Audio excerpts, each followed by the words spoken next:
Hey, world language teacher, welcome back. We are here for an exciting episode that is a part of our mini-sode series all about unit ideas. So get excited. Think about this as when you need to have that an idea session for when you know you have a unit coming up and you want simple ideas for how you can make it more proficiency oriented, more fun, more joyful, more practical.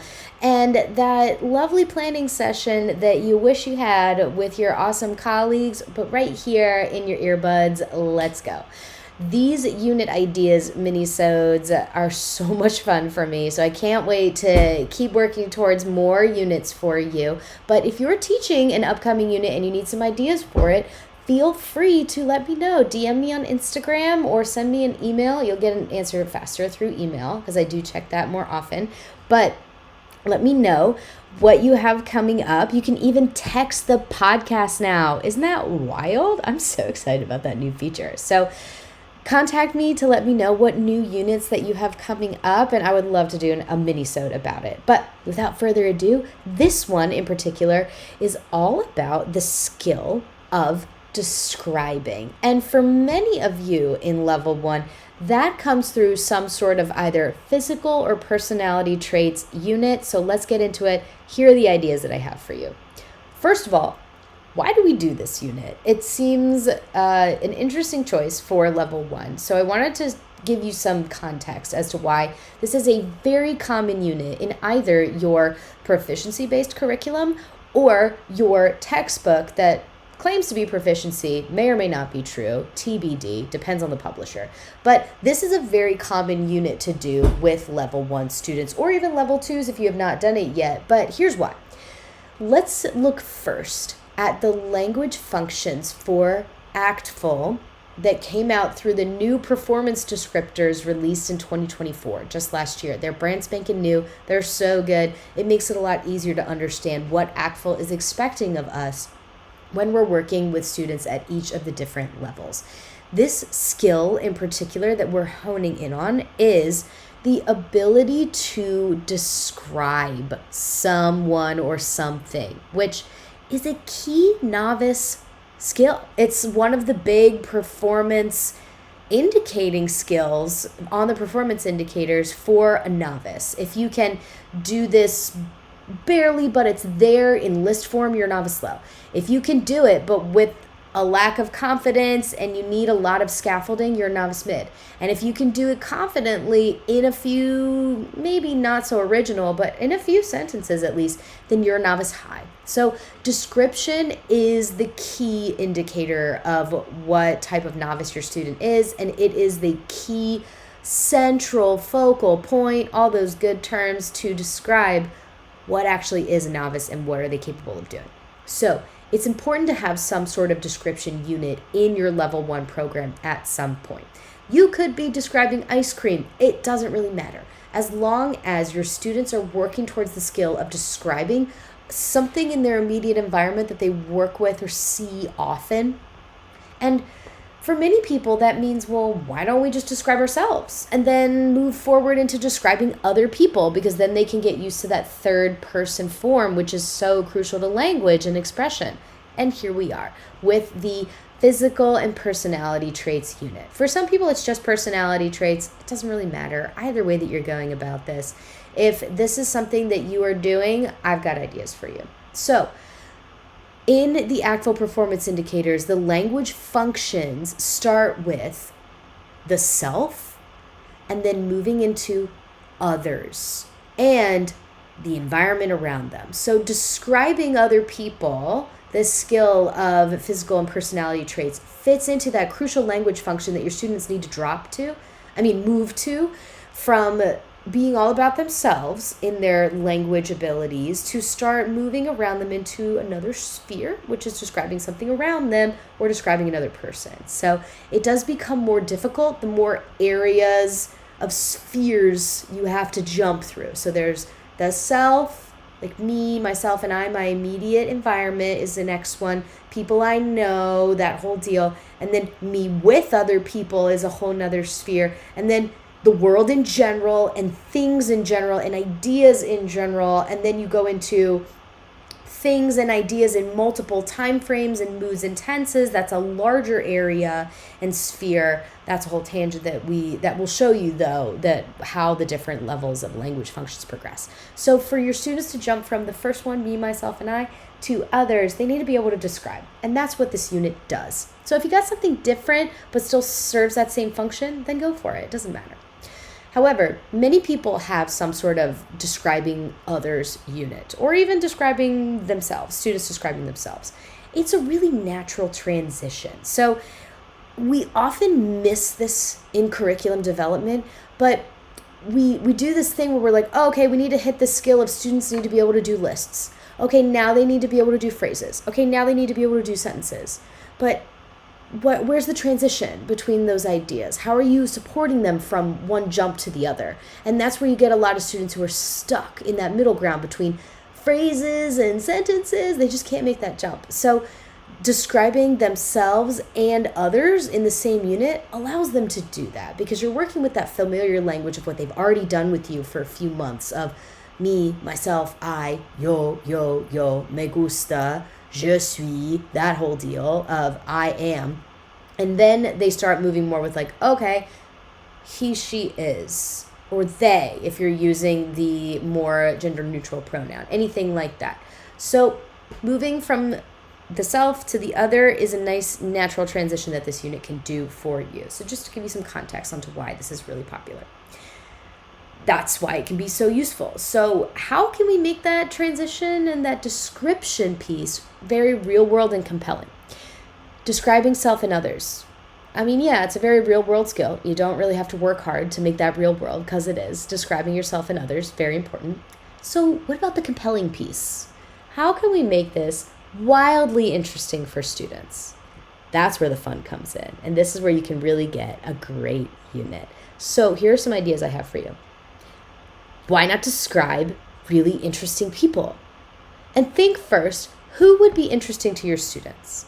Depending on the age group of your students, it depends on what they really, really care about. If you're working with younger students, if you're in elementary school, then describing their friends and family would be really fun for them. Because again, that whole moving from the self to people around me, to people in general, to ideas about people in general. Like, that's the same growth and development phase that your brain goes through. So if you're working with like 6 and 7-year-olds, they would love nothing more than to talk about themselves.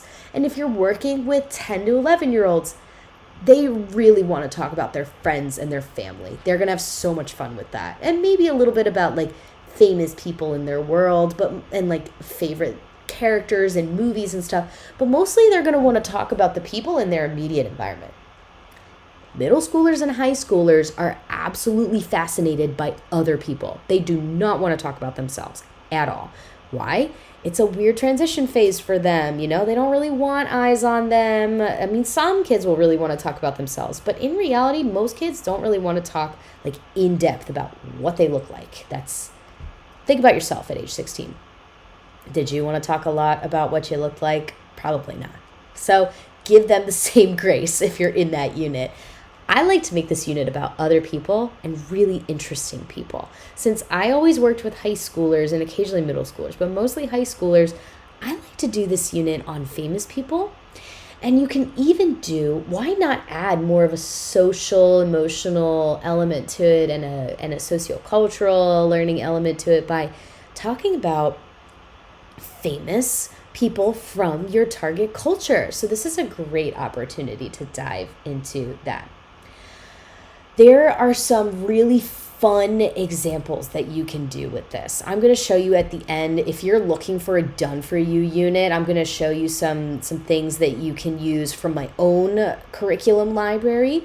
And you can also just look at some ideas from that if that serves you better at this time. But I'm going to show you some, just click the button and it's done for you, units that you can use with this idea in mind. And all of these are built off of the concept that your students are going to need tons of examples written and things that they can listen to of people descriptions, what they look like, what they're into, as well as all of their personality characteristics and things like that. So I would say too that one of my biggest hints and ideas for you is that if you are going into this unit being like, yes, this is going to be the unit where I teach and really hit on masculine and feminine, if you teach a romance language like I do, then I would caution you to not spend too much time on this in the novice area, only because masculine and feminine is one of those things that your students are going to need to revisit multiple times in a spiral program. So your students will at first be able to explain the rule to you, because the rules are fairly simple, honestly. But you know as well as I do that it does not mean that they're able to produce the rule accurately. So it's better for them to simply see examples rather than you explaining to them a ton about what masculine and feminine is. Because honestly, if you show them, think of it this way, flip the script a little bit. If you gave them 4 biographies, 2 are men, 2 are women, and they're consistently spelled differently, each of the same adjectives. They have consistent differences, and they sound different because of like the O's and the A's and all of that. Or, the E's in French.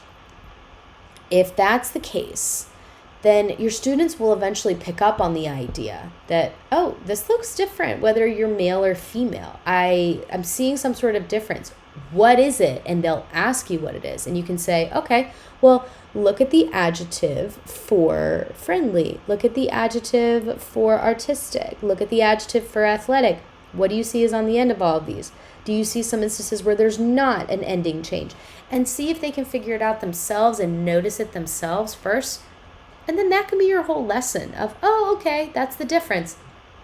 It will be much more of a success, this whole lesson on grammar, when you're talking about masculine and feminine and adjective agreement, when they actually care about it, when they've seen it in context and realize, oh, this makes a huge difference in the language. This is something I should know about and pay attention to. A pop-up grammar would work better. So that would be the way that I would approach this whole unit in general, is instead focus on that skill of students being able to describe someone, a person, in a few, doesn't have to be original or unique or even connected sentences, but a few disjointed sentences. They should be able to describe someone accurately. And that's going to involve a little bit of work on masculine and feminine, maybe a little bit of work in some other grammar areas, but mostly it's going to be about expanding their vocabulary and expanding their ability to form sentences, which is very different from accuracy. They need a lot of input in order to form sentences. So that's my spiel on that. What are some of the activities you can do? This is the fun part, right? So if your focus of this unit for describing people, either their physical or their character traits, you should do tons of examples of you describing other people. You could describe the students that you have in the room, and I would not do too much of like their physical descriptions unless you're talking about simple things like hair and eye color. But you can also do things like every teacher has something like this, like a slide deck of 30 pictures of random celebrities and you're just describing celebrities. Everybody has something like that. So keep that in mind. Do a lot of those. Do games like Guess Who, where you're describing celebrities or famous people or interesting people in your school. Anything like that would be really fun for them. How much can you do with movie characters, or at least show characters, things like that they would be familiar with and you could do a lot of description with?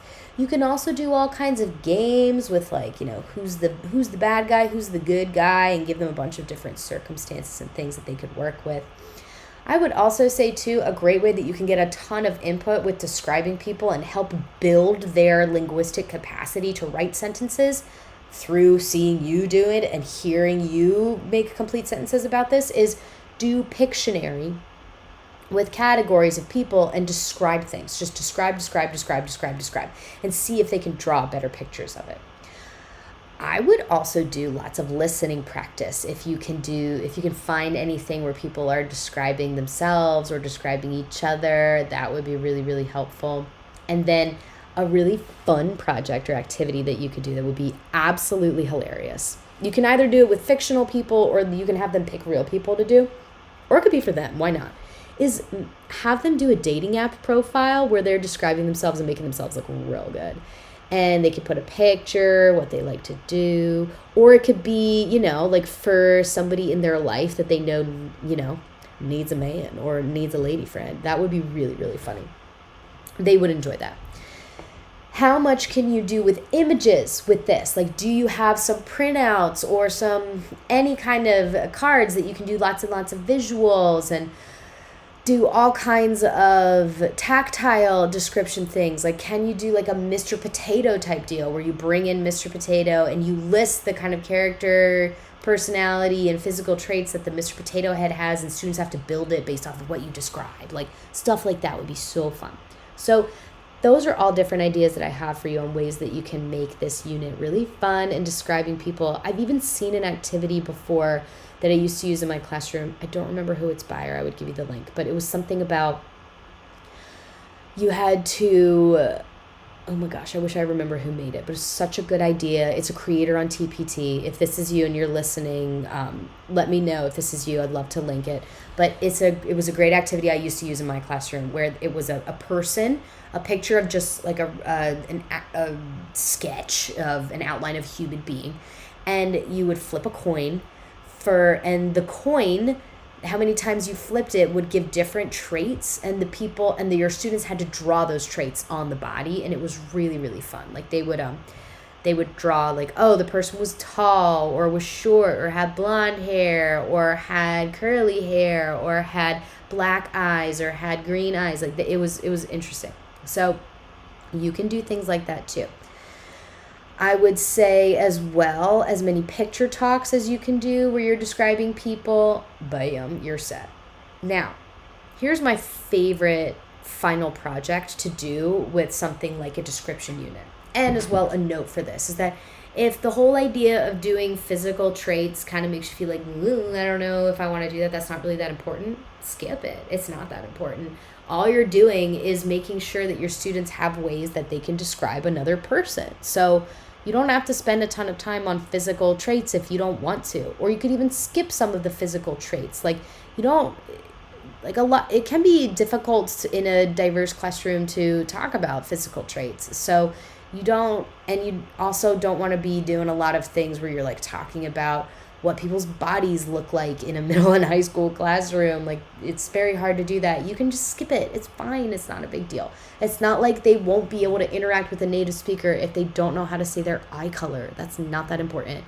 We're just using this as a tool, as a vehicle to describe things. However, character traits are helpful. So things like, I am artistic, I am shy, I'm outgoing, like that's stuff that they'll want to be able to say to other people. So I would include those.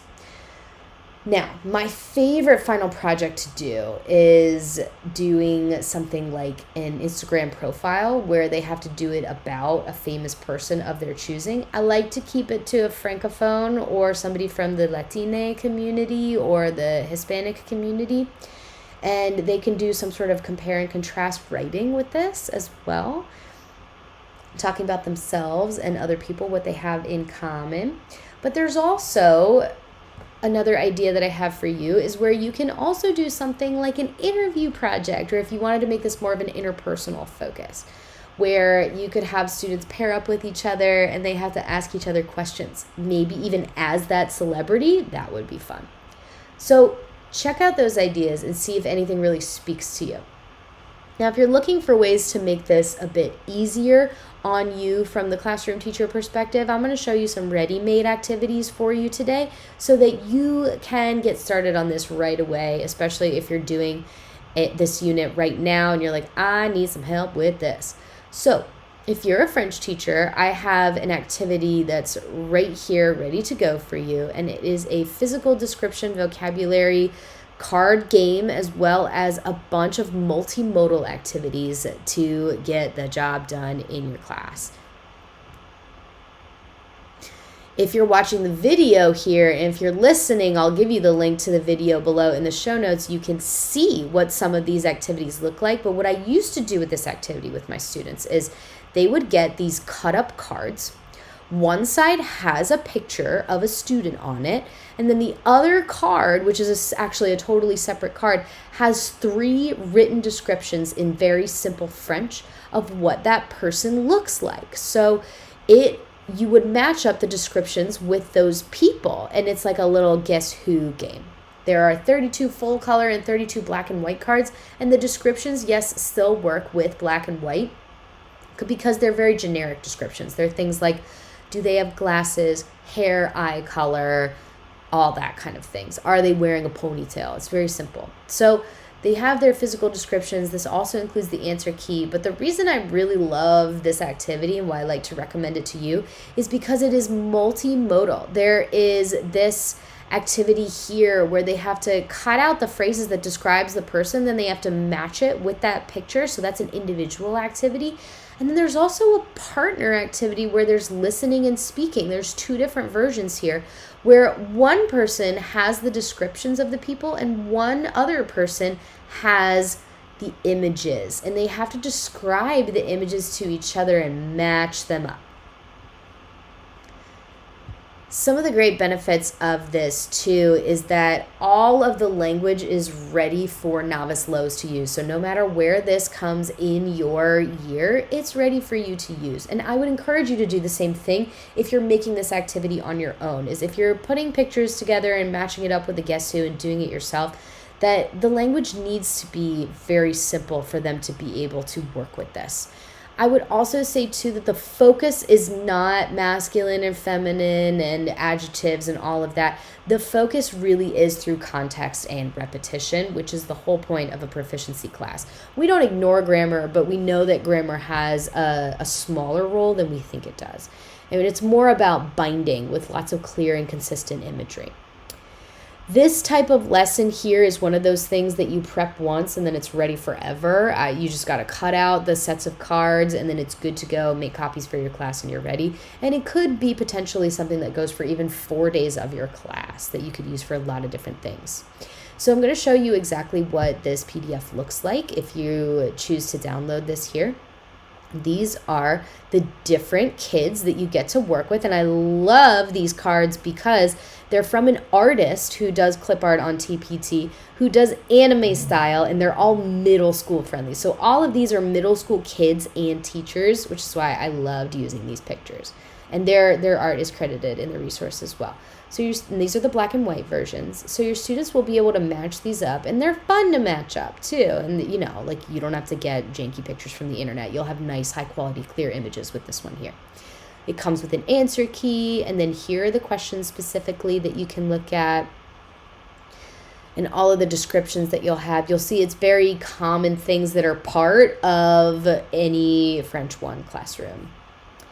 And then there's a lot of practice coming your way in here. And there's black and white copies of everything as well for easy printing. But this one is my favorite part, which is the infogap activity. I love infogaps. And then you have La Tapette à Mouche using fly swatter. So great. If you are a Spanish teacher, I want to also show you something that is part of my curriculum, the practical proficiency curriculum. When you're a part of this, you get a link to this folder that has all of these things in it because I have a unit exactly on this idea. So let's take a look at the unit guides and all the things that are in here. Is you get a unit guide for this unit, Spanish 1, Unit 3, which is famous people. We talk about famous people and how to describe them. So I'm going to show you this unit guide that you get, which also comes with functional chunks and lesson ideas. Let's look at the unit guide so you can see what the focus is for this unit. In this unit, and the same is also for French, I'm going to show you the Francophone version in a minute, but students use vocabulary that will help them understand a person's basic description in lesson 1. And then in lesson 2, what do students need to understand a variety of people's descriptions? And you'll see here the whole list of what's going on in that lesson.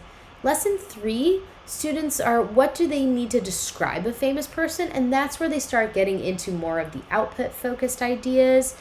And then they're working on some conjugation ideas with you. And then lesson 4 is what do students need to compare themselves and others. So this is where we focus on we and some writing connector words because they're working towards this final project.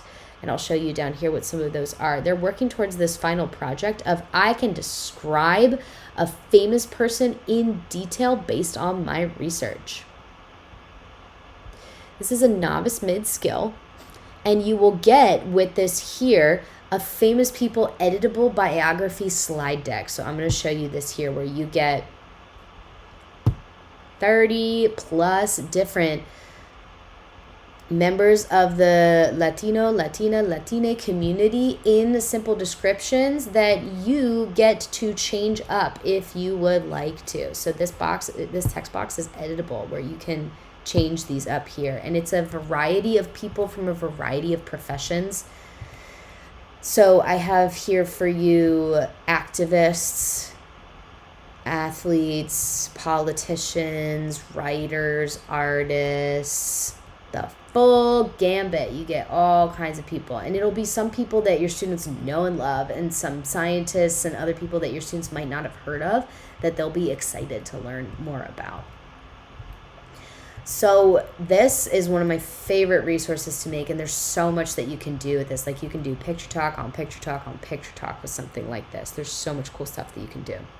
If you are a French teacher, the same thing is available in the French.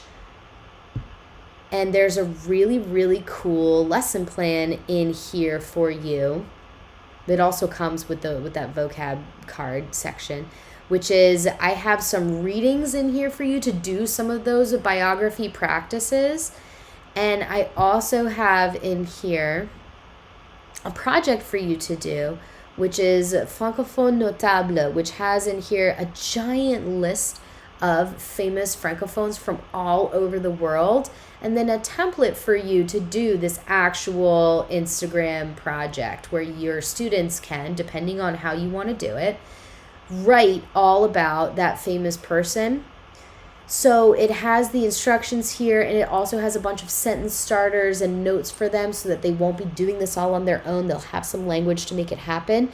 And then they have some rough draft options, and then the project is right here and ready to go for you. But the best part is definitely the ready-made for you list of famous people from around the world that your students can research. Inside the unit templates, too, there's a bunch of different ideas for how you can work through, this is the one I want, how you can work through this and jump into all different ways that you can focus on this skill here through the lessons and assessments. So those are the resources that I have available for you. If you'd like to see them in real time, then check out the video. If you're not already watching the video, the link will be below in the show notes. But in the meantime, I hope that you got from this a bunch of great unit ideas if you're doing any kind of physical or personality traits. There's a bunch of resources that I have for you here if you're looking for something that's done for you. And maybe even they'll just give you some ideas for some things that you can do in class. So thank you so much for being here for this mini episode all about how to use descriptions in your level 1 unit, whether it be about physical or personality traits, whatever that might look like. And I will see you for the next mini-sode. Bye for now.